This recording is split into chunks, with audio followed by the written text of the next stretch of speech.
Babalik na kami, galing kami ng Legazpi City. 5 AM kami umalis ng Daet. Tapos ngayong oras na 2:34 kami ay pabalik na ng Naga City, then Naga City to Daet.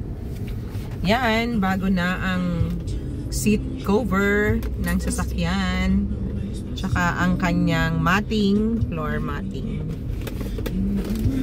Malinis tingnan yung sasakyan ngayon. Mas maganda pala pag ganito kasi punas-punas na lang. However, traffic, heavy traffic, bumper to bumper. So, walang choice kundi ang maghintay kung kailan kami dito makakaalis. Anyways, ang aming tanghalian ay chichirya. UTI! Walang ano ha, re-reklamo ha. Magtubig na lang. Kumusta naman ang driver? Pagod ka na? Masaya. Masaya siya. Gumastos na pagod. Masaya siya. Iya, dapat pala sumama ka dito. Ayan na, fine.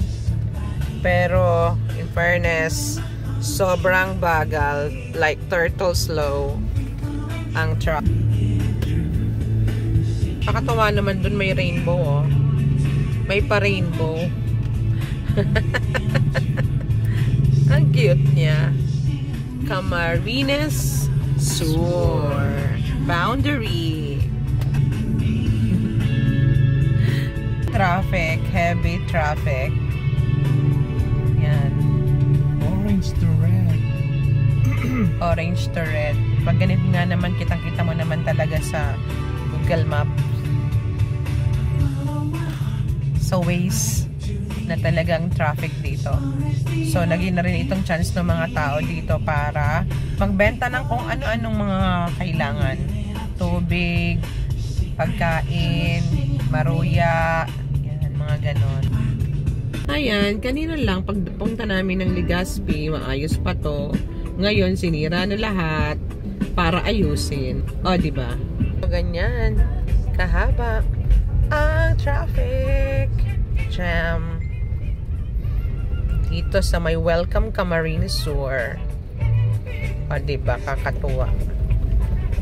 Tapos naman na kami. Kami na yung umaandar ngayon. Kanina kami nakatambay.